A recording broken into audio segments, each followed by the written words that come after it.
Il y a un mois, j'ai fait ma première séance de brief work. Et au moment de trans-hypnose, j'ai vu une énorme tristesse. Une tristesse refoulée.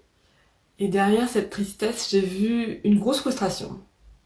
Et derrière cette frustration, j'ai vu mon envie de faire et d'organiser un festival de design humain qui était un peu caché derrière et que j'avais repoussé.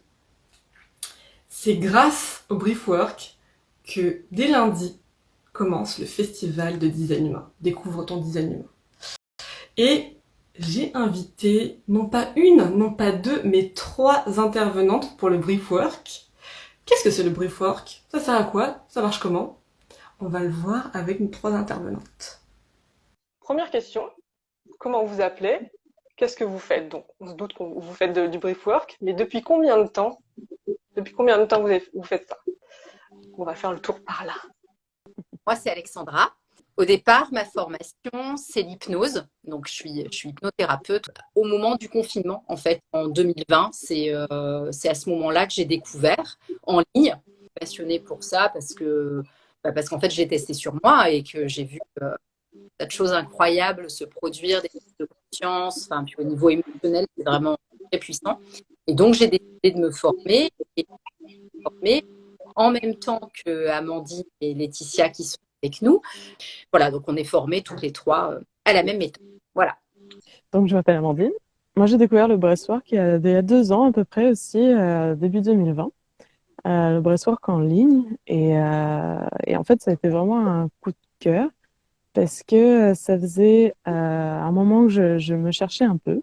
Et en fait, c'est grâce à cette technique que j'ai vraiment pu...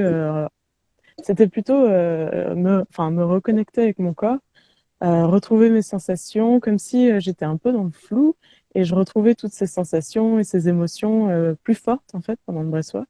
Du coup, ça fait bouger beaucoup de choses en moi et séance après séance, je voyais les bienfaits. Comme Alexandra et Laetitia, j'ai décidé de me former moi-même à cette technique parce que je trouve elle est vraiment impressionnante et puissante. Chaque séance est différente. Le travail est toujours intéressant, même si parfois on a un peu l'impression qu'il se passe pas grand-chose. En fait, quand on y repense, c'est toujours passé quelque chose. Et ça, je trouve ça assez fort. Donc, je me suis formée et ça fait 2 ans que je pratique régulièrement le breathwork. Et j'ai envie de, du coup, vous faire partager cette merveilleuse technique. Quand tu dis régulièrement, c'est-à-dire combien de fois par semaine? Bon, j'ai eu des phases, bien sûr, mais c'était plutôt une fois par semaine. Ok, très bien. Mm. Top. Laetitia. Oui, donc bonjour tout le monde. Donc je m'appelle Laetitia, je suis professeure de yoga. Moi, j'ai découvert le breathwork il y a à peu près 8 9 ans. Pour faire court, ma vie s'est complètement effondrée et donc je suis partie en Indonésie. Et à Bali, j'ai pratiqué le breathwork, une version un petit peu plus dure, la version vraiment chamanique par rapport à celle de psy à laquelle on a été formé. Et ça a été ma première expérience de breathwork et ça a été une grande révélation parce qu'en fait, ça m'a reconnectée, alors pas à des choses joyeuses, à toutes mes blessures et du coup à cette conscience de pourquoi j'en étais arrivée là où j'en étais arrivée à ce moment-là de ma vie. Et du coup, on va dire que pour moi, ça a été le chemin d'entrée sur ce chemin de guérison, qui était pour moi un chemin de reconnexion à qui j'étais, à ce que je voulais vivre et à la vie que je voulais construire. Donc, ça a tout de suite pris un aspect, on verra tout à l'heure, qui a des bienfaits dans le corps physique, on va dire pur, immédiat. Et puis après, il y a vraiment des bienfaits holistiques, je vais appeler ça comme ça. Et moi, je suis tout de suite rentrée dans ce chemin de la guérison grâce au breathwork. Et je me suis dit, un jour, il faut que je me forme pour faire partager ça parce que ce couvre le breathwork est juste magique. Et parfois même, il n'y a pas vraiment de mots tellement c'est puissant et fort. Et j'ai attendu, j'avais jamais trouvé vraiment la formation qui me plaisait. Et puis, comme tout le monde pendant le confinement, etc., je suis tombée sur Lucille. J'ai testé un breathwork avec elle qui, elle, donc est issue, comme l'a dit Alex, de l'école de Léonard Orr, qu'on appelle le rebirthing. Donc, très puissant, mais un peu plus doux que le chamanisme pur, qui est quand même assez violent. Et ça a été le bonheur. J'ai dit, mais c'est ça qu'il faut que je fasse. Et donc voilà, on est parti dans ce training il y a quelques mois maintenant. Et, euh, et voilà, je crois qu'on a toute envie maintenant, on était 16 femmes, on a toute envie juste de partager la magie, et comme disait Amandine, de cette technique qui peut apporter, qu'on ait la sensation que ce soit un tout petit peu ou des trucs énormes qui apportent toujours quelque chose de très puissant intérieurement, qui modifie considérablement notre vision de la vie, ce que l'on est et comment on vit, et la place que l'on prend dans la vie. Voilà. Waouh! Donc là, on a dit comment le brief work a changé vos vies, comment ça vous a touché en plein cœur en fait, comment c'est génial. Mais qu'est-ce que c'est? En fait, les gens vont nous regarder et nous dire, mais on ne sait toujours pas ce que c'est.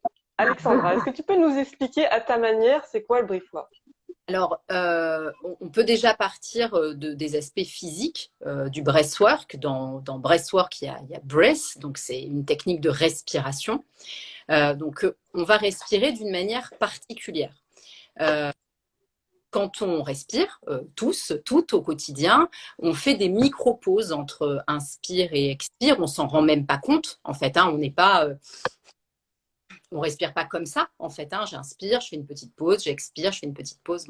Dans le breathwork, en fait, on va supprimer ces pauses et on va inviter les gens à prendre vraiment des grandes respirations. Donc, on sait qu'il y a plein de gens, en fait, qui respirent un tout petit peu, ils remplissent un tout petit peu leurs poumons, en fait. Donc, déjà, d'un point de vue physiologique, le fait de réapprendre à ouvrir la cage thoracique pour respirer, c'est aussi libérer tous les petits muscles qui permettent la respiration. Donc, il y a un aspect presque de rééducation, je dirais, à l'inspire, tu vois, et quand tu respires bien, tu engranges plus d'oxygène, donc tu as plus d'oxygène dans le sang, donc tu oxygènes mieux tes cellules, donc tu luttes contre l'acidification de l'organisme, qui est un truc dont on parle beaucoup en naturopathie notamment. Donc, tu respires mieux, tu es en meilleure santé, quoi. C'est pour faire les choses de manière ultra résumée. D'un point de vue symbolique, il y a aussi, si je m'autorise à respirer, je prends plus de place. Tu vois, si je respire tout comme ça, petit, peut-être que je suis aussi un peu comme ça, contractée sur moi-même. Tu vois, on dit en breathwork que la façon dont on respire, c'est une métaphore de la façon dont on vit. Tu vois. Donc, si je me redresse pour pouvoir bien respirer, pas la même posture, j'ai pas la même attitude dans le monde que si je suis tout comme ça. Et puis, il y a aussi le travail de l'expire. L'expire, en fait, elle se fait en relâchant. Et j'expire très lentement, comme on a pu l'apprendre, Laetitia et moi, quand tu es prof de yoga, tu vois, on t'apprend à contrôler tes expires et tout. Donc, c'est un peu pour les gens qui sont habitués à faire du yoga ou de la méditation, l'expire en breathwork, c'est un nouvel apprentissage parce qu'en fait, tu relâches complètement l'expire. Donc, j'inspire. Tu vois, je relâche complètement. Et si tu fais ça, en fait, tu te rends compte que quand tu relâches, tu fais pas que relâcher tes poumons et ton expire. Tu relâches aussi tout un tas d'autres choses, tu vois. Donc au niveau des bienfaits physiologiques, on va dire physiques, c'est je respire mieux, je m'oxygène mieux, je relâche les tensions, je dors mieux. Les gens se rendent compte en général qu'ils ont moins mal au cervical, au dos, au trapèze. Enfin, tu vois, donc il y a vraiment un effet très bénéfique dans le corps. Et puis après, comme le disait Laetitia, il y a l'aspect holistique du breathwork parce que l'aspect physique, c'est vraiment le truc évident que tout le monde va ressentir tout de suite, mais c'est l'arbre qui cache la forêt, quoi. Voilà. Et donc Laetitia, peut-être tu peux dire qu'est-ce qu'il y a derrière au niveau de la forêt. De la forêt. Voilà, il y a dans la forêt. Ouais, je prends le relais sur la partie holistique. En fait, quand l'âme s'incarne, elle est à son plus haut potentiel. Elle a un pouvoir, un potentiel illimité. Elle va s'incarner, elle va rentrer dans ce petit corps pendant 9 mois et puis elle arrive dans ce monde. Et en fait, son premier contact à la vie, c'est le premier souffle. Ce fameux premier cri qu'on attend tous quand le petit bébé arrive, c'est sa première bouffée d'oxygène. Et là, elle est encore pleine de tout son potentiel et de son plein pouvoir.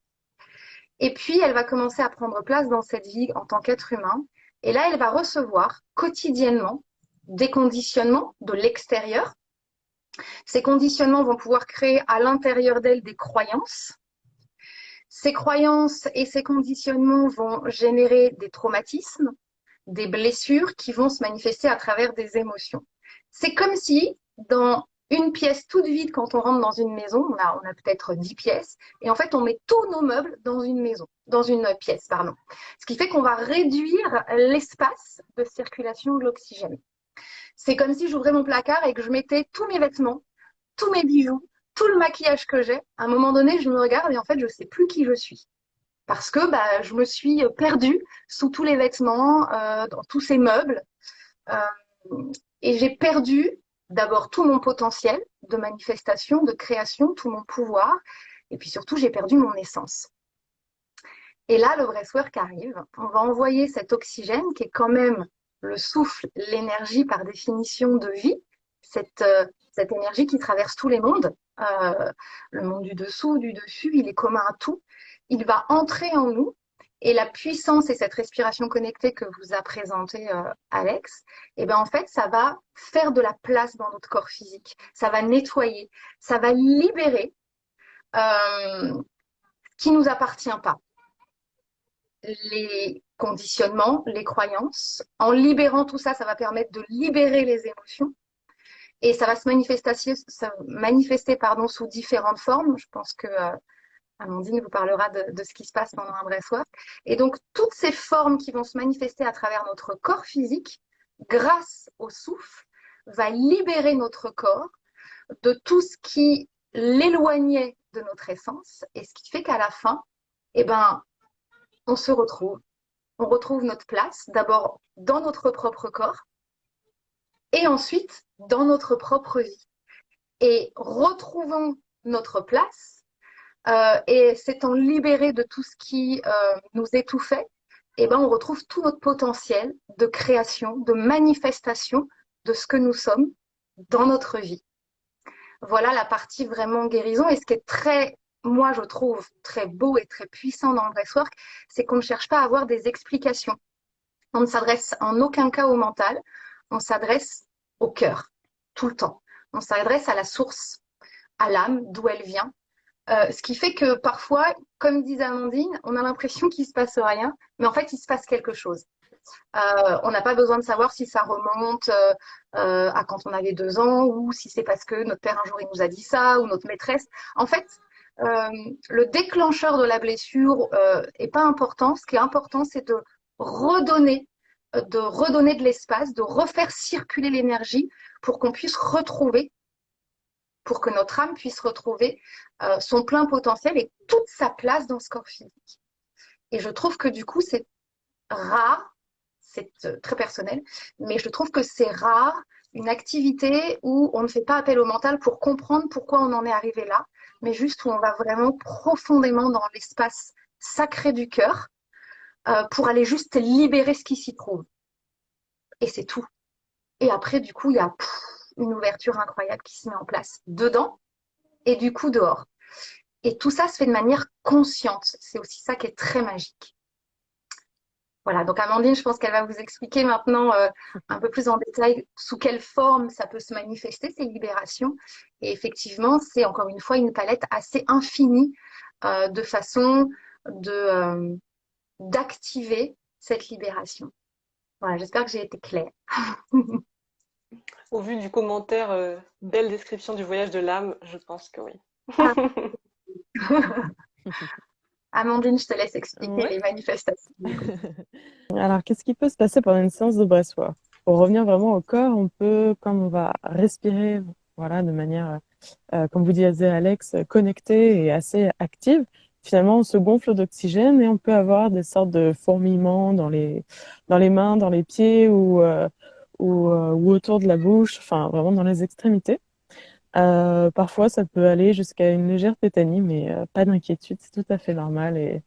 Et ces fourmillements et ces petites sensations disparaissent. En fait, il y a une partie relaxation à la fin et elles disparaissent en général à ce moment-là. Donc, il y a tout un panel de choses qui peut se passer. On pourrait penser qu'il ne se passe rien parce que peut-être qu'on est un petit peu trop dans nos pensées, dans le mental, à penser à la liste des courses, des choses comme ça. En général, quand quand on sent que on est trop dans nos pensées pragmatiques, on peut retourner. Moi, je conseille toujours de retourner un peu aux sensations du corps et d'aller chercher dans son corps toutes nos sensations pour en fait revenir ici et maintenant et profiter de cette séance.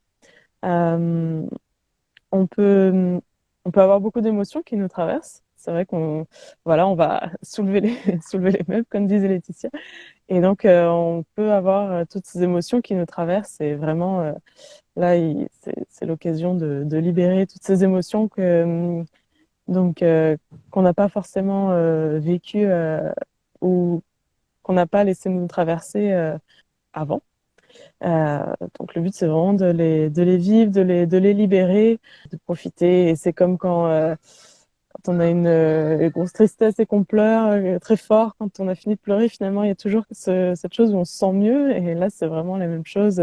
On libère toutes ces émotions et on se sent en général mieux après, plus légère, plus léger. Parfois, on peut aller dans un léger état de conscience modifié. Ça arrive. C'est pas forcément automatique, mais ça peut arriver et il n'y a pas de souci. On revient et ça se passe toujours bien avec en fait, c'est toujours cette relaxation à la fin qui permet vraiment d'intégrer tout ce qu'on a vécu pendant cette séance de breathwork et qui permet de revenir dans l'instant présent et vraiment de terminer cette séance de breathwork en confiance et sereine. Euh, Ouais. Au tout début, tu nous as parlé de déclic, de prise de conscience. Qu'est-ce qui fait qu'on a des déclics et des prises de conscience dans une séance de breathwork? Tu vois, en faisant peut-être une comparaison avec l'hypnose, même si le breathwork, c'est pas de l'hypnose, hein, et c'est pas une technique hypnotique, mais en fait, d'abord, tu es occupé à respirer. Et comme tu dois respirer d'une manière particulière, consciente et connectée, au démarrage de la séance de breathwork, tu as besoin d'être concentré sur cette respiration pour qu'elle se mette en place, parce que c'est pas quelque chose de naturel. Donc au départ, tu as ton mental qui est occupé par le fait que il faut respirer de cette manière-là. Il a peut-être pas envie de le faire. Enfin, tu vois, donc il peut y avoir une espèce de lutte interne, en fait, pour mettre en place cette respiration. C'est pour ça qu'on ne fait pas de breathwork tout seul et que tu es accompagné dans un breathwork par des personnes qui vont te dire continue à respirer, relâche bien tes expires, etc. Enfin, pour que tu accroches les wagons, en fait, et que tu rentres dans l'expérience. Donc, déjà, le fait d'avoir ces 5 premières minutes ou 10 premières minutes où il faut que tu fasses cet effort de se mettre dans cette respiration, il y a un moment, il faut que ton mental il lâche. Enfin, tu vois, sinon tu vas exploser, quoi. Tu vois, au niveau de, ou alors tu sors de l'expérience parce que c'est pas le bon jour. Tu vois, tu vas t'endormir ou alors tu vas être tellement agacé que tu vas pas y arriver. C'est ok aussi. Tu vois, ça te dit des choses de toi de toute façon. Et une fois que cette respiration s'est mise en place d'une manière particulière, en fait, tu es connecté à ton corps d'une manière très particulière. Tu es connecté à ton corps par ce souffle inhabituel. Et c'est en fait, comme tu parles pas puisque tu es en train de respirer. Donc tu parles pas. Tu vas pas dire ah tiens j'ai ce souvenir de quand j'étais petite et que mon père m'a dit tel truc. Bah non, puisque tu respires. Donc tu le dis à personne. Et en fait, tu vas commencer à faire des associations d'idées ou à ressentir des choses dans ton corps parce que tu n'es pas, ça c'est mon explication, hein, parce que tu n'es pas parasité par le mental. Une émotion, c'est naturel, hein, on ressent tous des émotions, la peur, la colère, la tristesse, la joie, la honte, enfin c'est normal. Si tu vas traverser la rue et que tu vois un bus qui te fonce dessus, c'est normal que tu aies peur. C'est cette décharge d'adrénaline qui te permet de sauter sur le trottoir et de ne pas te faire écraser par le bus. Et normalement, l'émotion peur, une fois que tu es sur ton trottoir, elle passe. Tu n'es pas censé avoir peur de tous les bus que tu vas voir dans ta vie tout le temps. Si elle ne passe pas et que, par exemple, tu viens créer une phobie, il y a des gens qui ont la phobie des voitures, de la circulation, qui n'arrivent plus à traverser la route, etc. ben, c'est que ton émotion, elle est restée cristallisée. Elle n'a pas circulé. Elle n'est pas partie comme elle aurait dû partir. Alors pour moi, il y a 3 mots en fait très puissants qui, je pense, permettent d'aller vers ce déclic. C'est d'abord la conscience. La puissance du breathwork, c'est qu'on est conscient tout le temps de ce qui se passe, du début à la fin. C'est pas par exemple quand on va se coucher et qu'on fait un rêve, parfois dans la nuit on se dit oh, faut que je me rappelle de ça, j'ai un message ou il y a quelque chose qui se passe et au réveil on se rappelle plus de rien. Là dans le breathwork, on est consciente du début à la fin. Donc du coup, le deuxième mot que j'associerais à ce mot conscience pour le déclic, c'est l'abandon. À partir du moment où en amont, tu t'abandonnes à ce qui va se passer sans attente, et ça c'est conditionné aussi, comme le disait Alex, par la personne qu'on appelle nous des gardiennes en fait. On est juste là pour garder cet espace sacré, juste pour vous, pendant à peu près 1h15, 1h20, pour vous permettre ce dialogue avec vous-même. Pour vous permettre ce dialogue entre vous, le souffle, vous-même, vous, le souffle et vos blessures, vous, le souffle et vos émotions, vous, le souffle et vos conditionnements, et vous, le souffle et même ce que vous ne savez pas. Et nous, on est juste là, en tant que gardienne, pour se dire, voilà, pendant ce temps-là, il n'y a rien d'autre, de plus important que ça. Et du coup, si nous, on s'abandonne à ça en disant, c'est bon, je sais que c'est sécurisé, je m'autorise à tout vivre, et en plus, je me rends compte que je suis consciente de tout ce que je vis. Là, on laisse monter tout ce qui vient. Et parfois, du coup, le déclic, c'est pendant le breathwork, parce que, comme l'a dit Amandine, tout se passe dans le corps, puisque, comme je vous l'ai dit, tout est stocké dans le corps. À chaque fois qu'on vit un truc, c'est un peu comme un tatouage. Donc, c'est que dans le corps que ça se passe. Donc, ça va se manifester qu'à travers le corps. Donc, dès qu'une manifestation se présente, on la sent. Donc, on sait qu'il se passe quelque chose, même si c'est pas clair à travers des mots, par exemple, comme disait Alex. Et si pendant le breathwork, on a la sensation qu'il se passe rien ou pas grand-chose, souvent on respire vraiment 1 heure pleine et après il y a 15-20 minutes de relaxation. C'est-à-dire que là, on lâche la respiration connectée. Et donc, si pendant on n'a pas eu un déclic ou une compréhension ou une réponse ou je ne sais pas quoi, une libération ou une vision ou tout ce que vous voulez, souvent au moment de la relax, ça fait on lâche tout, on lâche même le souffle. Et là, d'un seul coup, il y a plein de choses qui montent et qui se passent. Et on est encore en conscience. Donc, en fait, le déclic, il est partout dans le breathwork, en fait. Et il est aussi dans l'idée de ne pas attendre qu'il se passe quelque chose, par contre. Parce que, comme le disait Amandine, parfois, il se passe des trucs de dingue. Et du coup, quand on vit un truc de fou, on se dit, ouais, c'est super. Donc, on retourne la semaine après en se disant, ouais, on va voir c'est quoi la suite de l'histoire, un peu. Et en fait, là, il se passe juste rien. Donc, on a cette sensation de dire, mince, j'ai raté mon breathwork. Et en fait, pas du tout. C'est le troisième mot pour moi, c'est l'humilité. Donc, on est toujours très humble et on accueille ce qui se présente à nous, ce qui est là en nous à ce moment-là. C'est-à-dire que c'est pas nous qui décidons quand on doit libérer, c'est notre corps.